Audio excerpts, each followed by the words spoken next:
Okay, good morning to everyone. My name is Carlos Bernal. I am professor of law at the University of Dayton School of Law, and it is my joy to welcome all of you to the launching of this webinar series, Law in the Americas. And today we are really fortunate because of two reasons. The first one is that we're going to talk about a very interesting topic, which is the use of technology in legal education. And the second reason is because we have really three superstars on legal education that are going to talk about this interesting topic. First, I would like to introduce them. Then I would like to make a couple of remarks concerning the proceedings of today. And then I will just give the floor to the first presenter. Our first presenter is Professor Charles Russo. He's a colleague of mine here at the University of Dayton School of Law, but in addition to his position as research professor of law, he is the Joseph Panzer Chair of Education in the School of Education and Health Science at the University of Dayton. He has a previous experience in New York City, and he has delivered lectures all around the world and published more than 325 articles plus books, more than 1,100 publications, and he's one of the big experts on legal education here in the US. We also have the pleasure to have my colleague Vicky Vincent.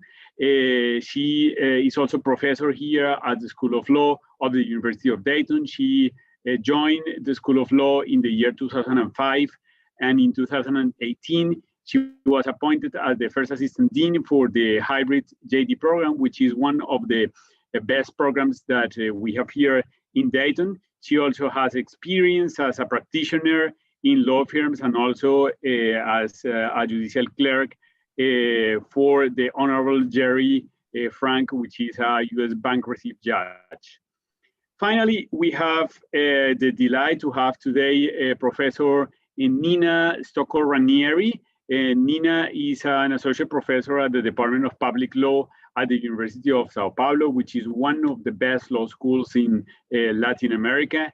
And she is the UNESCO chair of the Right to Education. She senior research at the its research center for public policy. Then, as you can see, we have three excellent speakers. I will give the floor to them. And we will take questions at the end when all the presentations have finished. And I will request the audience to use the Q&A feature that you can find below here on the Zoom to pose your questions. I will read the questions and then the speakers will answer them. Then I would like to welcome Professor Russo and give him the floor for his presentation. Many thanks. Thank you, Professor Bernal. Can everybody see my screen? Thank you, Professor Bernal, and my colleagues on the panel, and to everybody in the audience. I hope you're having a good day, and I look forward to speaking with you and answering any questions you might have. The symbol, of course, is the chapel at the University of Dayton. We are a faith-based Roman Catholic institution, and that's one of the reasons why I'm at the University of Dayton. My Catholic faith brought me here. I'm trying to get my screen to go down. I learned a long time ago that it helps to start with humor to kind of lighten people up just a little bit. One of my favorite cartoons, Calvin and Hobbes, little boy with his imaginary friend, his stuffed tiger. I don't want to go to school. I don't want to know anything new. Said, I already knew more than I want to. I like things better when I didn't understand them. The fact is I'm being educated against my will. My rights are being trampled. And the tiger finally asked him, well, is it a right to remain ignorant? And he says, I don't know, but I refuse to find out. We are all hoping as a panel that when we finish later today, you will not refuse to find out. We hope you will join us and raise questions about this important matter. So much is happening online. I have taught live online for 4 or 5 years now. I've taught asynchronously for about 10 years, and it is certainly changing the face of practice, not just in the School of Education and the rest of the university, but also in the law school. And Professor Van Zandt, who will be Dr. Van Zandt on Monday, We'll tell you about what we're doing at the University of Dayton.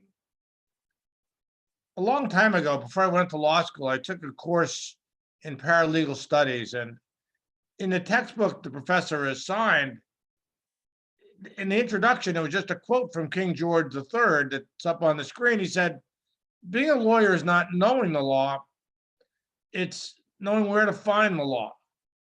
And I think that's part of the challenge that we face as faculty members. In fact, as faculty members, we have a two-part challenge. The first challenge is, how do we help students find the law, particularly in light of how rapidly the law changes? It may sound corny, but when I was in law school, I took a course in jurisprudence philosophy. And I had an undergraduate minor in philosophy. I've got a degree in theology. But I had not heard this quote from the Greek philosopher Heraclitus: one cannot step into the same river twice. The point is that just as that water keeps flowing, it's a new river philosophically every moment. The same thing is true with the legal system, particularly in the United States, where we are such a litigious society. We sue each other over everything. And my area of specialization, if you will, is education law. One cannot pick up a newspaper, cannot read a magazine, open up a legal website without finding something new going on with law and education, from COVID to safety to special education to the needs of students to be in school. It's always something new. And we must find ways of helping students learn that. The second challenge is that I'm kind of a hybrid. I teach in both education and in law. And we tell people to think proactively, get ahead of the curve, anticipate what might go wrong. Well, the law, and I don't think I'm telling you anything you haven't heard before, is a kind of a reactive discipline. It deals with real cases and real controversies. American courts do not offer advisory opinions. They don't answer what-if questions. They want a real live controversy before they get involved. And so as lawyers, we try to use the knowledge of the past, precedent, if you will, to take proactive steps to address issues of today that impact our practice, whatever area of practice we work in. And as teachers, as educators, at the risk of being pedantic, if you look up the word education, it comes from two Latin words, ex and duco, to draw out of. So we use, and I think Professor Van Zant will talk about this some, I know it's in her dissertation. We use the Socratic method by using pointed questions, directed questions to get the right answers, the ones kind of we're looking for that get to the heart of what it's about. Now, this can be a bit of a challenge online because we don't have that direct physical contact. But if you develop rapport working online, you can begin to do that. And again, I teach future lawyers and I teach future school administrators, and they both can get it, as it were. The light bulb will go on. And so when we teach, we must make it clear that any area of law does not focus solely on abstract legal principles. Yes, there are legal principles such as due process, equal protection, that undergird everything. But we must make them concrete. We don't want to become what the scholastic philosophers were in the Middle Ages by counting how many angels can dance on the head of a pin. We must deal with real issues of everyday life and practice. And again, this just repeats a little bit of what I was saying. When I teach in both faculties, my goal is that when students leave my class, they can then return to the real world and help their clients develop better solutions, that they can help their teachers and their students in the schools where they work as administrators or teachers to provide better learning environments, bring it down to where they practice. And again, I repeat a little bit, but I think it's important to keep in mind that and again, I teach in education law, we must take the law and translate it into sound policy. How do we provide due process for students, for employees? How do we treat all people with equal protection as an attorney, as a lawyer? We have to take these abstract principles that are the bedrock, the cornerstones of the American legal system, and bring them into practice. Many years ago, it surprised me a few weeks ago when I said this to a friend. 50 years ago, I'm getting old, I had a professor friend who introduced what he called his wedge theory. I have never spent a night camping in the woods, and I don't think I ever will. But I'm told that if one does, when you want to build a fire, you get a broken down branch or something, you get a big piece of wood, and you put something that looks like a wedge, and you balance it on that log, and you bang down on it to crack it open. Well, my late friend, David Evans, said, let his course be the wedge to open up our minds. And so I try to challenge my students to think with me, not necessarily like me, by opening their minds to new ideas. Now online, little joke there, it's a challenge. Maybe not 736 messages unless you have a very large class, but how does one relate online? And it is a challenge. We must apply creative pedagogy. I would like to see more focus on pedagogy, perhaps, as law professors get prepared, but we must have in our minds how we will communicate with students on an online forum, because in a moment, I'm going to turn it over to Professor Van Zandt, who's going to talk about these things. 3 key suggestions, I believe, for people who teach online, and this applies in person as well. Try to be personable, try to be friendly, try to be genuine, use humor. Some years ago, I went to a session that was designed for my department on a variety of things, but the one thing I remember is Johnson & Johnson, not the baby oil people, but 2 brothers who work on this, and I've looked it up elsewhere. The average adult, depending on who you speak with, has an attention span between 5 and 20 minutes. Others say 12 to 15 minutes. So use humor to lighten it up. If your cell phone doesn't start, or doesn't work rather, you restart it. If your computer doesn't work well, you restart it. Humor clears the brain for a second and brings you back to things. And a third item that I do, when I end my classes, I always remind students I will stay online until the very end and be the last person off in the event that a student has a question. And typically somebody does want to stick around and answer a question. It's not quite the same as being in person, but it works pretty well. And in the process, as I wind down my presentation, I think we help our students to learn to think like lawyers. The technology is not working too well. I think perhaps Jordan can cut this out and send it to everybody. There's a brief 8-second video, and we have a longer one from the TV show Paper Chase, where Professor Kingsfield said he's here that telling law students you come in with a head full of mush and you leave thinking like a bunch of lawyers.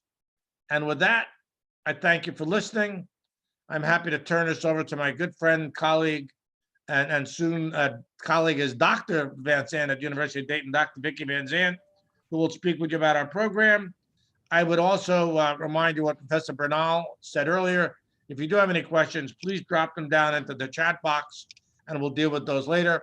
And with that, I turn it over to Professor Van Zandt. Thank you for listening. Hello, everyone. Can everyone see my full screen? Yes. Just the full screen, no notes? Yes. So I am going to talk about online legal education in the United States. And if I'd been asked to do this several years ago, it would have been really short. I would have said it really doesn't exist. But things are changing, and they're changing very rapidly. We have what I would call the late adopter status in the United States with regard to online education. We have, for 2 reasons, we are one of the last disciplines law is to use online education. And that's for two reasons. Number one are the restrictions imposed by the American Bar Association. The American Bar Association is the association that is the accreditor of law schools, which means all law schools want to be approved by the American Bar Association. Every student wants to go to a law school that's ABA approved, because in order to take the bar in most states, you have to have graduated from an ABA approved law school. Well, the American Bar Association has restrictions on how many online credits that a student can have to graduate. And they've restricted those credits very tightly over the years. So therefore, law schools didn't offer much online legal education. In addition, and this goes back to what Dr. Russo was talking about, tradition. Law school is a very traditional field in that we have been using the Socratic method adopted in 1870 at Harvard for the last 150 years, almost exclusively in our doctrinal classes. That's what Dr. Russo was talking about with Kingsfield. You have one large lecture hall, about 100 students in it, and the professor is engaging one student at a time with the Socratic dialogue. And that's how professors were taught when they went to law school, and that's how they're going to teach their students. And that, in their minds, can't be done online. However, things are changing. So the ABA has been loosening its restrictions on distance education credits. The ABA, to keep pace with just technology and the world, they've loosened those restrictions. So now all law schools can offer 1/3 of a student's credits needed to graduate online. So we're seeing a lot more online courses being developed. And then COVID-19 happened. COVID-19 has impacted all of us in our lives, but it's really impacted online education. So where there had been few to no online law school classes, back in March, hard to believe it was a year ago already, but back in March of last year, all law schools went 100% online. So now we have a lot more people experiencing online legal education. So what does that mean? What it means is that, I can't get my screen to, there we go. My screen is not going. Let's try this. I'm sorry, everyone. I'm not getting my screen to, there we go. So at University of Dayton, though, we adopted online education earlier than most schools. We are one of only 4 schools in the United States that are allowed to operate a fully ABA accredited hybrid JD program. So our law school program is 100% online. It's an 11 semester program, and it's done part-time. Our curriculum that we've wanted to develop is bar focused, because we want to make sure that any student who graduates from our program can pass a bar in the United States. But we also want to make sure that they're practice ready. They have the skills that can allow them to be practicing attorneys. So the curriculum itself is focused on doctrine. So they take the same doctrine that you would take at pretty much any law school in the United States: torts, real property, criminal law.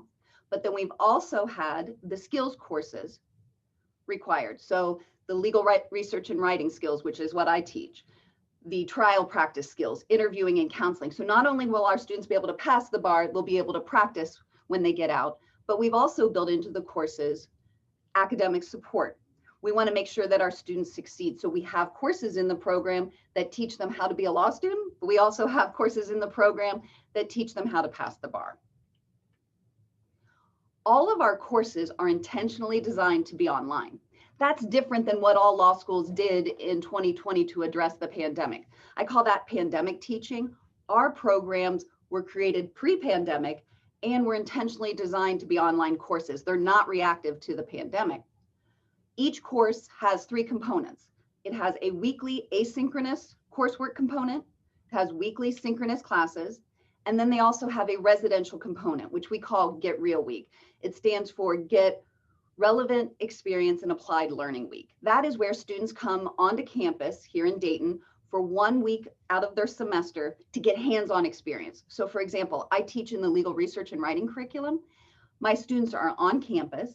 They get to network with the residential students. They get to meet the faculty face-to-face. They get to meet their colleagues, but we can also get them hands-on experience that is harder to translate in the online environment. So for example, my students go into the brick and mortar library and we look at books and they do research in books. Or if in the property class, they can go down to the local courthouse and pull property records. So it's that hands-on experience that we found hard to 100% translate into the online environment. Delving a little bit deeper into what these courses look like, the asynchronous coursework is the coursework that the students do where they are separated in time and space from each other and the professor. So each week they have a certain amount of coursework that they do online. That could be short videos, that could be quizzes, that could be discussion forums. Our goal is to make sure that all students are actively engaging outside of the classroom. They're meant to complement the live classes so that there's a bridge between what they do on their own time preparing for class, but that it complements their weekly live sessions. And what we've intentionally tried to do at University of Dayton is incorporate a simulated Socratic dialogue. This simulated Socratic dialogue exists in the asynchronous environment where the online student watches a video with the professor engaging in a Socratic dialogue with these actors. We call them near peers or students. The professor engages in a Socratic dialogue with those students, but then each one of my online students is required to engage in that dialogue as well, where they have to input their answers either in a written format or in a video format. So you get active engagement in this simulated Socratic dialogue, which they wouldn't get in a face-to-face or in a Zoom class. Once they finish their asynchronous coursework for the week, they then meet once a week in a synchronous Zoom class, very much like this. Those classes are very similar to a face-to-face class, and oftentimes the professors use that traditional Socratic dialogue. But I would tell you that it's almost better than even in the traditional brick and mortar classroom, because the professor can use technology to engage all students. They can use the polling function or the chat function like we have here in this Zoom classroom, right? The classes are usually in the evening so that we can have students have full-time jobs because it is a part-time program and they can Zoom in the evenings. The goals of our program when we developed it were threefold. The first was we really wanted to make sure that we could reach students where they were. Oftentimes students may have a dream of going to law school but can't do it because of family or work obligations. They work all day, they can't go to a traditional JD program where they're taking classes all day.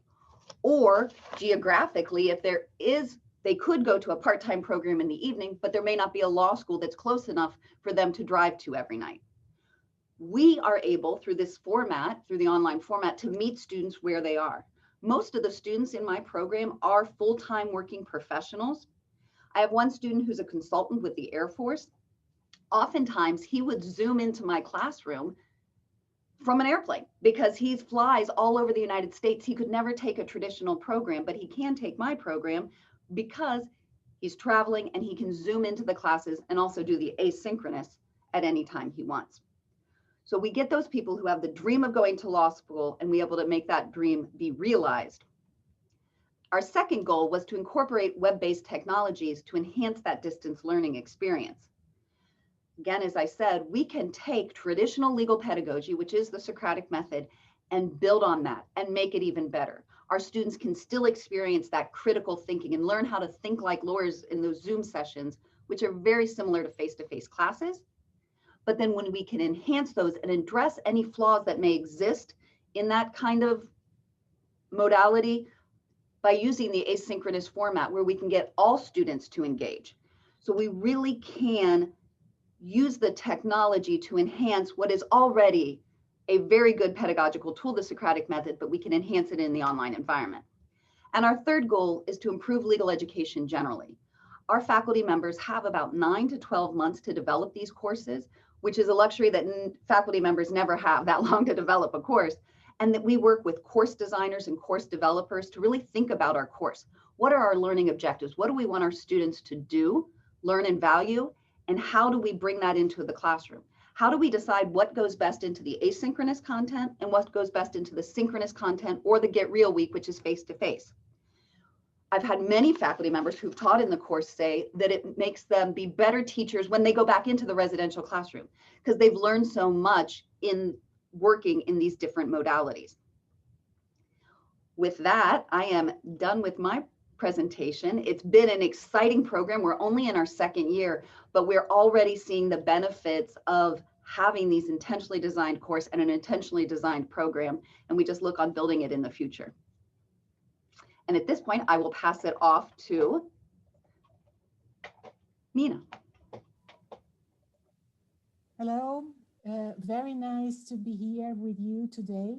It's an honor and a privilege to be here with all these colleagues from the University of Dayton Law School. Thank you, Carlos and Professor Bernal, for the invitation. The purpose of my presentation today is to outline some suggestions for developing new learning possibilities for the current pandemic context. The suggestions were collected among students and lecturers from mine and other universities and are organized into 3 topics. Oh, sorry. Sorry about that.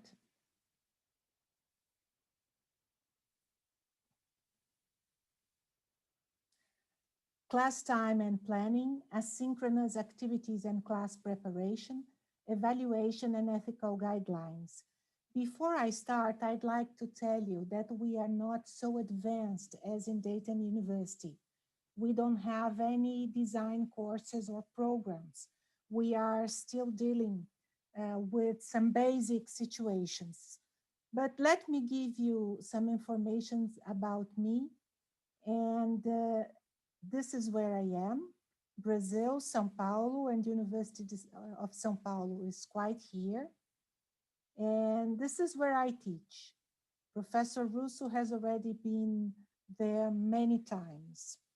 This is the traditional law school of the University of São Paulo, the first Brazilian law school created in 1827, soon after the country's independence from Portugal.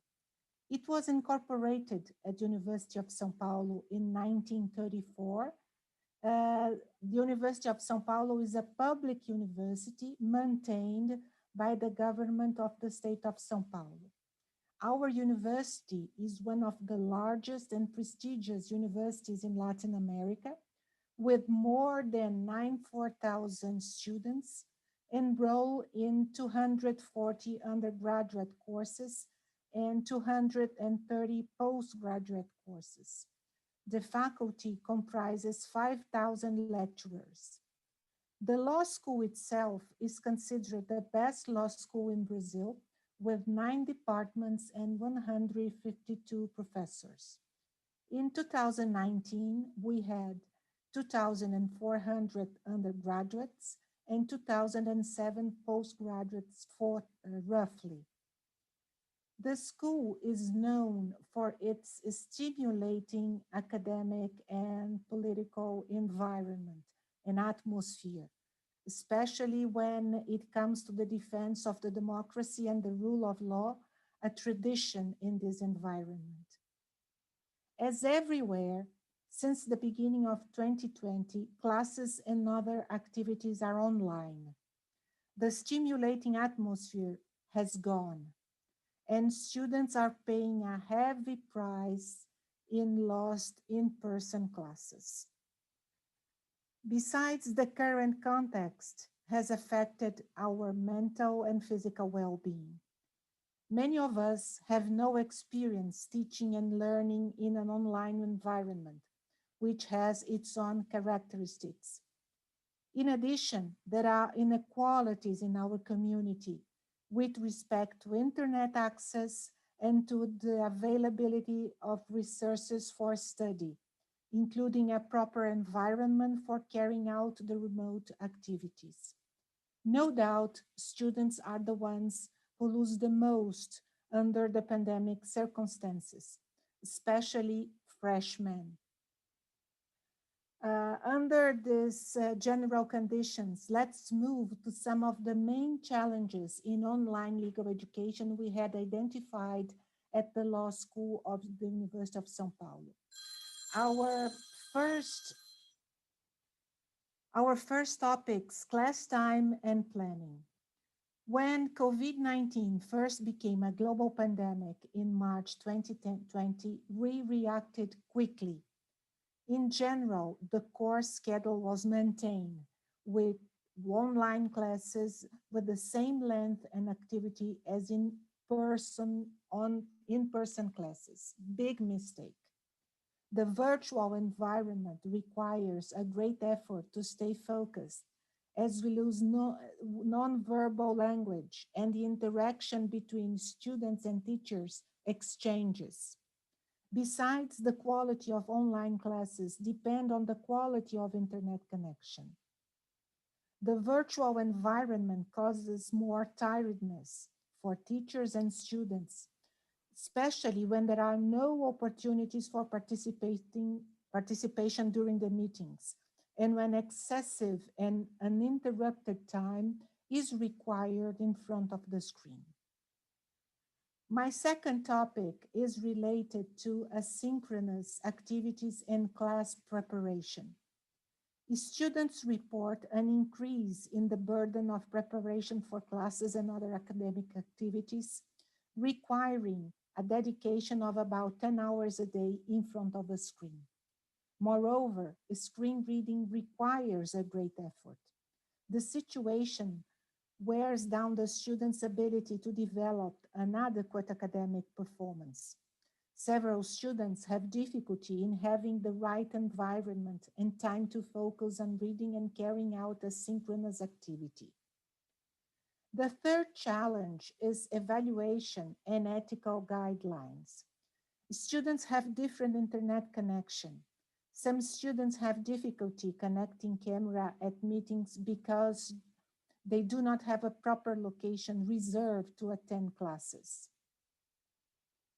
Now, I'd like to move to another part of the presentation with some suggestions to face those challenges. Concerning to class time and planning, we try to avoid from now on, we try to avoid transposing teaching objectives and methods from face-to-face classes to online classes. We have to focus on the essential. People are calling this focus on the essential the Marie Kondo system, you know, the Japanese girl who packed or he encouraged us to live with the basic things. Avoid synchronous classes for more than 3 hours per day. Privilege interactive activities in synchronous meetings, such as dynamics and subgroups. Take short breaks every hour. In relation to asynchronous activities and class preparation, explain the pedagogical reasons behind each activities. Be careful not to pass excessive reading load and activities. Prioritize asynchronous activities that stimulate critical thinking, research, and creativity.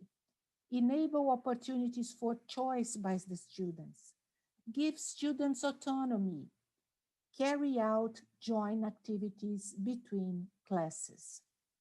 Finally, in relation to evaluation and ethical guidelines for the lecturers, be sensitive to the current context and its effects on our physical and mental well-being.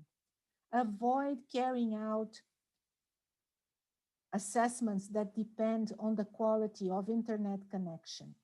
Agree on the evaluation criteria with the students from the start.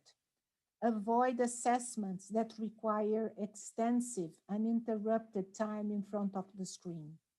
Prioritize collaborative spaces where it is safe for the students to expose their doubts and make mistakes. Humanize the classroom. Our students are going through an impacting experience. They have survived the first year and continue fight with resilience. Finally, I'd like to show you a model original developed by the French University Sciences Po, which I have adapted to my classes at the law school for this coming year. The 12 face-to-face classes under the old model are not being replaced by 12 Zoom sessions. Instead, each model will be articulated around 6 work packages that include 4 steps: a pre-recorded video or audio slides that introduce the theme and the readings, followed by blog contributions and an interactive Zoom session. Here you can see the maximum minutes for the maximum length for the pre-recorded video, 20 to 25 minutes, and the interactive Zoom questions go through 1 to 2 hours. This is a new model, and I think it would work much better than the other ones. To take my presentation, I'd like to sum up the main points. COVID-19 has induced the largest remote learning experiment in history. Although it is too early to fully assess the pandemic impact on student learning, we know that remote learning is a poor substitute for the experiences in the classroom. The full impact of this unprecedented global shift to remote learning will likely play out for years to come. This impact will, of course, depend on the steps that university leaders and professors take now to mitigate and address the damage that's being done. A critical first step in our case is to improve the quality of remote learning. Secondly, guarantee high-density tutoring. We lecturers and professors are also going through difficulties to adapt to this new context, some more, others less. All of us are feeling the effects of the lack of freedom and social interaction. I think that we can create a supportive network for each other within the possibilities of each one, as we are doing here today. I also believe that this is an important opportunity to build together a new reflection on the teaching of law and on the challenges to maintain the students' learning and stimulated. Don't forget, this will end one day. Be hopeful. Only when we can project the future, we can realize our objectives and consequently where we want to head. I hope the experience of the law school of the University of São Paulo can inspire others in the same situation. And that brings me to the end. I'd like to thank you for the time and the attention. And remember, there will be questions and answer session after the presentations. Thank you very much.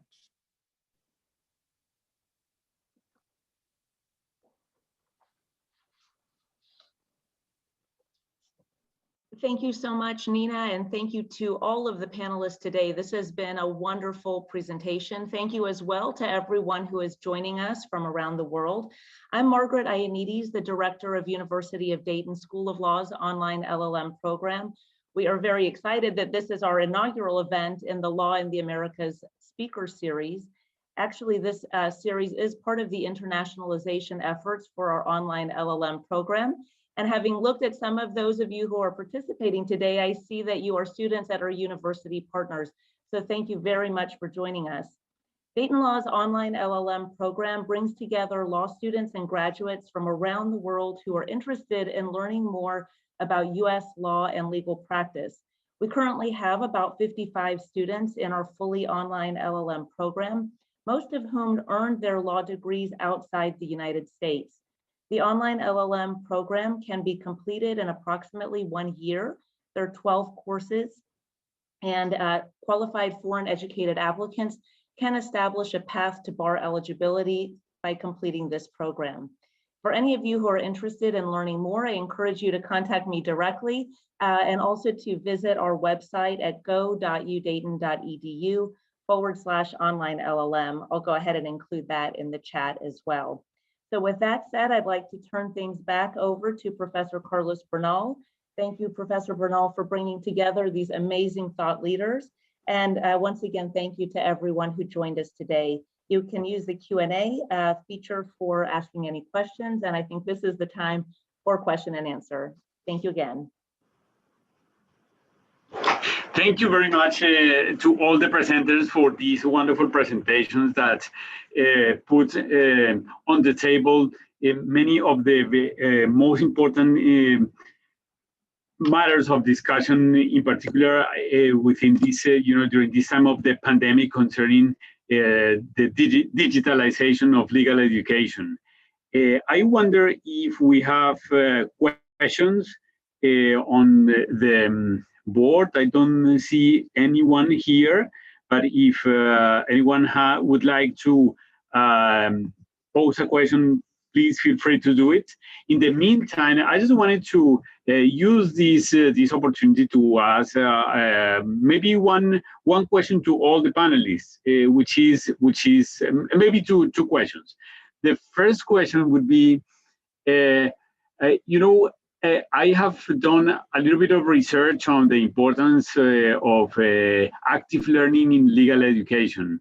Then I wonder if I can get some of your views concerning what would be the ways to enhance and apply active learning when we do legal education via different platforms or online legal education. That would be my first question for the panelists. Vicky, would you like to begin? Yes, please. Sure. Yeah, absolutely. I'll jump in on that. As Dr. Russo said, I am working on my PhD, which looks at using the Socratic method in online modalities. And it was a mixed method research. So I have quantitative data as well as qualitative data. And with the qualitative data, the interviews and observations of the students engaging in the Socratic method, one of the flaws was the lack of engagement, which is a known flaw of the Socratic method. When the students are only getting called on maybe once a semester in that one-on-one, you're assuming that all other students are actively listening and engaging in the Socratic dialogue. That's where I think online education can really enhance that active learning, because in a Zoom session, instead of just asking one student, the professor can ask the whole class and have the class respond in a polling structure or via chat. And then in the asynchronous modalities, there's so many ways to engage students. And I could do a whole presentation on the use of the simulated Socratic dialogue, how what we have put in some of our classes here, where the students in the asynchronous modalities get to participate in that Socratic dialogue on a lot of questions where they're required to respond. So they're no longer passive learners, just watching that dialogue between the professor and one student. They're all engaging in that dialogue. So I think the possibilities are endless, and I'm excited about the more research that people can do to figure out how can we really get that active learning in a doctrinal law class.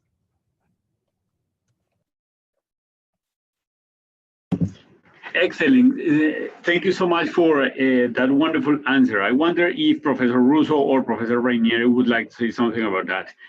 Professor Russo, please. Sure. Thanks very much, Carlos. And Vicky, thanks. And I'm going to say this on Monday, but I hope you'll make sure you publish some of your findings. I think they'll be very valuable for legal education.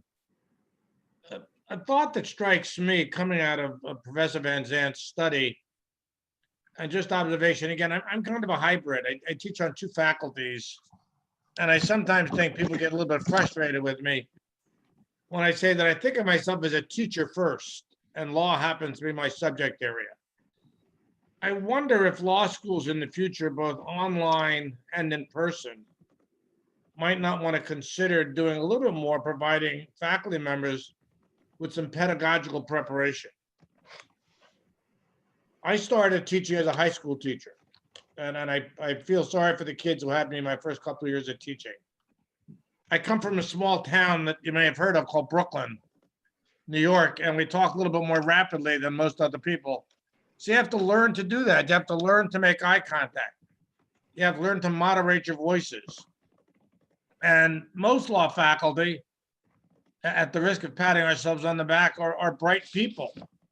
We didn't make it through law school without having something up here.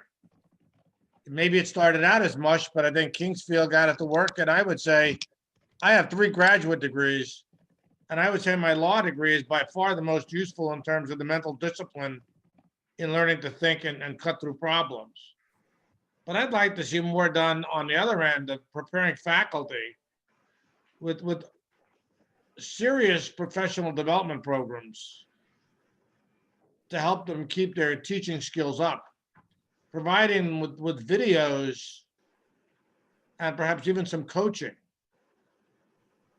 I'm a former administrator at the university. I came to the university as a department chair, a position I learned to dislike. I've had opportunities to travel and do other things, but I mention that because I used to go into classrooms and observe faculty members. The university's promotion and tenure guidelines require multiple measures of teaching. And in the area of educator supervision, we talk about summative and formative observations. Formative are the ones that help people to improve. Summative are the up or down, tenure, no tenure. I'd like to see more work done formatively with faculty members, not only online, but also in person, to help upgrade their skills, because I think would benefit everybody. I hope that makes some sense. And I turn it back to you, Professor Bernal. Carlos, thank you. Thank you so much for that amazing answer. I wonder if Professor Ranieri would like to say something about that. Yes, thank you, Professor Bernal, and thank you, Vicky and Charles, for your comments. Well, as I said, we have a very different situation from Dayton University. I teach either in undergraduate courses as in postgraduate courses. At the undergraduate level, I have from 100 to 120 students per class. So it's very difficult to develop the Socratic method. And as Charlie knows, because he had already been at our law school many times, we are almost still in the 19th century. Big classes like amphitheater classes, too much people and too much noise.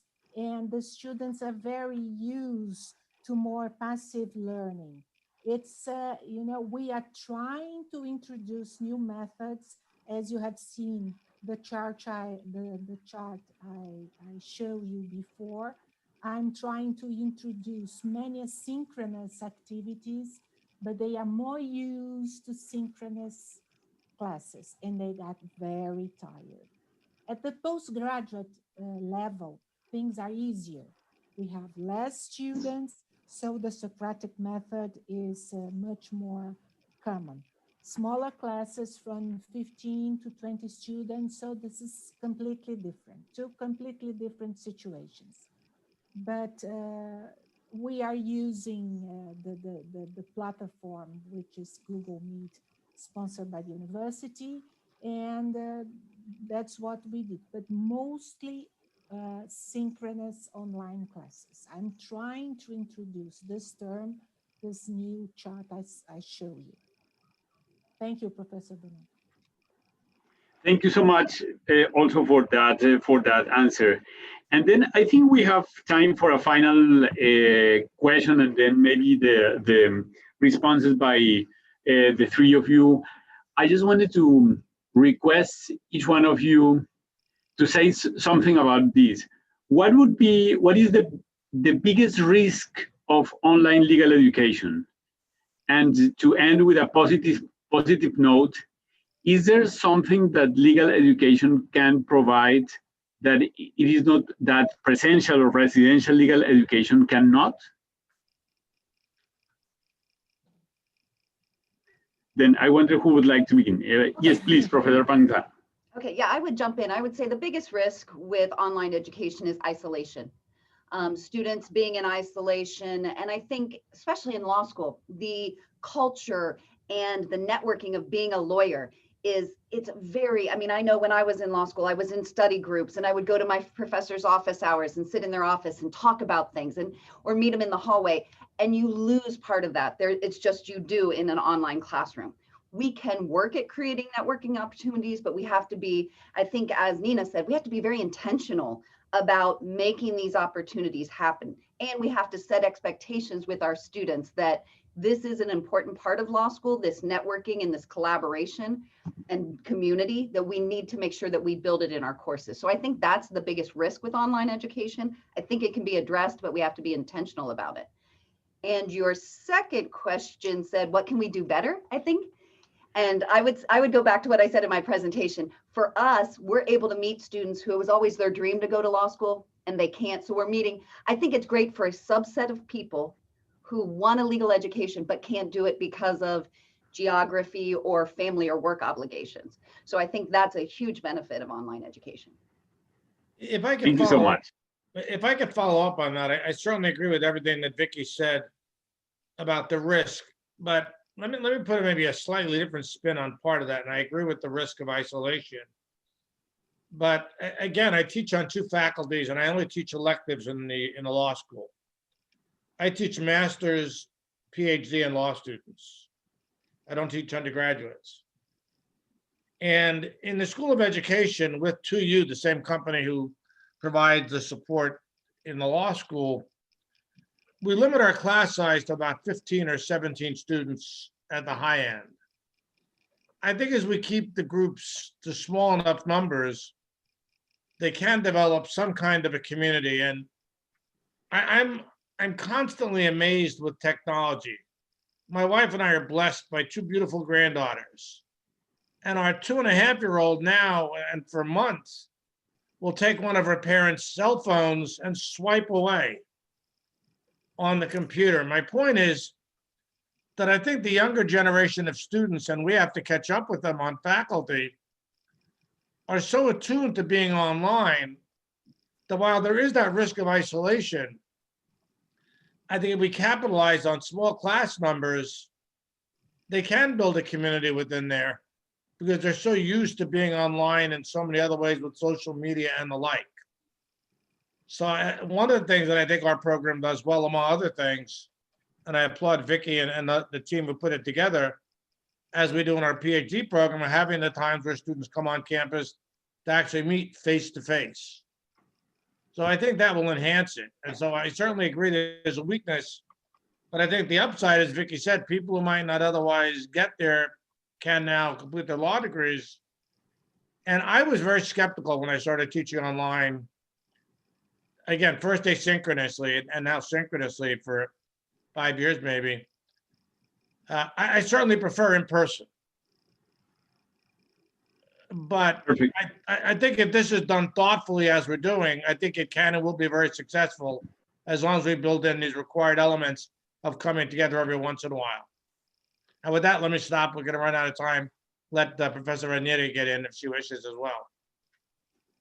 Thank you so much, Professor Russo. Yes, please, Professor Ranieri. Yes, thank you, Charlie. Thank you, Vicky. I agree very much with you. I think, as Vicky said, that isolation is the worst risk. No network, no in-person contacts, no chance to meet people in the corridors, in the patio, no chance. This is part of the richest of the in-person experience at law schools, and it's a pity. And when I said the worst is for the freshmen, because they've never tried, not once for months, the experience. Last year, we stopped our academic year starts in March, and we stopped classes on March 16. So just 2 weeks of classes for the freshmen in this year, no in-person classes. I think the whole year, only online classes. So this is a very sad situation. We had our opportunities, and it's a pity to think that these young people, they won't have this opportunity. But I think that the good things about that is to learn about new technologies, to try to improve methods, to expose ourselves to new situation that requires us more commitment, more intentionality. And this is really a challenge to educators and to law school teachers as in general. So I'm moved by challenges, and my goal now is to be better in teaching in a hybrid situation and an online situation. It's hard for me, I'm not so young, so I have many difficulties with technology, but I'm trying, and I'm getting used to it with the help with my students. That is always helping me with everything. But anyway, it was so good to hear you about the experiences, Vicky, Charlie, and once again, thank you, Carlos, for organizing everything. Thank you, Nina. Thank you so much for everything. I think we have a last question coming from one of the participants. Mark asked the following question that is very interesting. What kind of impacts will we see to those students finishing their education under the restrictions of the current pandemic as they enter the professional environment? Charlie, please. Thanks. I happen to see Mark's question pop up, and something I meant to say earlier. When I teach in the Faculty of Education, the students signed up for an online program, so they're okay with it. They're adjusted. But in the law students, I see a certain fear in their eyes, a certain uncertainty, not knowing what's coming. And I try to address that every day by asking them if we're covering material that makes sense and that sort of thing. But I thank Mark for his question. When he talks about the impact of entering the professional environment under the circumstances, 2 quick points. Our son is an attorney in Washington, D.C. He works for a very large, very well-known law firm. He's a senior associate. He's not been out long enough to partner, hopefully, which he will. And he tells me that they're hiring new attorneys whom they've never met. And they're interacting with people as we are now, and they've never met in person. In addition, a former student of mine, who Professor Van Zandt may know, from the New York City metropolitan area, just switched jobs back in New York. And she's never met any of her colleagues face to face. But I think if firms take the steps of the things we've talked about to try to ensure online get-togethers and opportunities to exchange, given the prevalence of social media among young people and older people, I don't do social media. As I'm sure you're aware, there's so much litigation over things that people say and get in trouble for. I just stay away from it. But I think there's a threat. But I think as the challenge, as Professor Ranieri just said, I think the challenge is to help improve things as we move forward. And I think if we think about it, we're up to the task. So I don't think those challenges will be long-standing. If anything, I think we can help students overcome them by working together well in a virtual world. Because even after COVID is passed, if and when that ever happens, I don't think things are ever going to get back to normal. I think much more is going to be online than we ever envisioned in the past. So I think we have to adjust to what might be called the new normal. And with that, I stop and I thank everybody for listening and participating and so on. I turn it back to Carlos.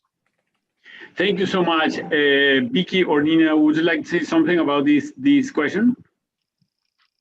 Vicky, go ahead. Okay, yeah, I would just say, I would agree with everything Charlie said. For those students who are graduating, fortunately, they had their first year and a half in a residential program. So the impact of what they've done they have had that networking already, that foundation was built in. The last part of their career their legal education career has been online. I always try to look for a silver lining. So I'm thinking that they are learning the skills, as Charlie said, that will take them into the virtual law practice of the future. I think we will be doing a lot of oral arguments online and Zoom conferences with clients. And so our students are learning skills that I think will take them into the future of law practice. One major impact, at least that I see for students graduating, will be taking the bar. So bar exams have changed. Some of them were online. There was a lot of stress with that. So, this impact of them not being able to come on campus and study together and do those kind of things, that's where community is really important. So making sure that those students get that community while they're studying for the bar exam is so important. Thank you so much. Nina, would you like to finish with some remark? Yes, I'd just like to add to the comments Charlie and Vicky made, that I'm very concerned with the well-being, especially the mental well-being of our students. I think that like students and professionals, in some way they could cope with all these difficulties with more time, less time, but I hope that in a long time every challenge was already faced and overpassed. But mental health is something that concerns me very much. I know that people are getting more and more isolated, and young people especially suffers with this isolation. And especially in a warm country, a very sunny city, so being at home and sometimes in a bad condition, considering we are a public school and we have many people coming from the lower classes. So this is very concerning. And that's what we are trying to face at the moment in our university, helping these young people with social help, psychological aid, etc. But well, Maybe if I just can have one of you for one more minute, because we got a final question about the following. What kind of path will be followed in legal education after the COVID pandemic is over? Online, face-to-face, or hybrid? Just one of you, if you like to say something. Hybrid will be the new model. I think this is Agreed. forever. We won't come back to the same pattern. Vicky, do you have a dissenting opinion or do you concur? Again, I'm an optimist at all times. I think we'll have all three. I'm teaching in our residential program. There are students who want to be on campus, and I think hopefully we'll be able to get to a part where we can do that safely for all students who want that. I also want to make sure that we keep this space for completely online, where our program is able to fill that void. But I agree with Nina that probably most of the courses are going to go forward in a hybrid format because it's going to meet the needs of most people. And I think part of it too, though, as some of you know, I travel quite a bit, or have traveled in the past, and I've probably done a half a dozen presentations virtually over the last couple of weeks. That maybe in the future I won't have to travel. I would rather travel, but you could be any place in 10 minutes, in 5 minutes. So I think those are going to be built in. And I think that's going to enrich things. I mean, Margaret is the international guru, as some of the rest are. And I applaud that. I think we need to internationalize and broaden what we're doing. I don't want to follow the law of any other nation in America, but I think we could learn from each other by doing some comparative analysis. And I think having those opportunities to have a Nina Hanieri drop in on us is going to be wonderful, just as I've done with her classes. So I think it'll be more of a hybrid. I agree with Vicky that some people want to be all in person, but even those all in person are going to want to use those opportunities to bring people in for guest lectures. Okay, thank you so much. With that note, I just wanted to thank my three presenters today for those wonderful presentations, and also all the audience. I just wanted to say that Jordan just put on the chat the link to the program of the next webinars in this Latin American series. There you will have all the information. We will tackle very interesting things. Many of them are related to technology. For instance, we will have a webinar on Uber, which is in September. In May, we're going to have one concerning copyrights. And next month, I will be presenting one concerning the constituent process, the constitution-making process in Chile, and also I will talk about the digitalization in that process. Then I think many of you could be interested in joining us in the future. I also would like to thank Margaret and Walter for being here, and Jordan, and have a wonderful weekend. Thank you for these opportunities. I appreciate it. Yes, thank you. Bye-bye to everyone. Bye-bye, everybody. Thank you much. Have a nice weekend. Bye-bye. Be well. Bye-bye.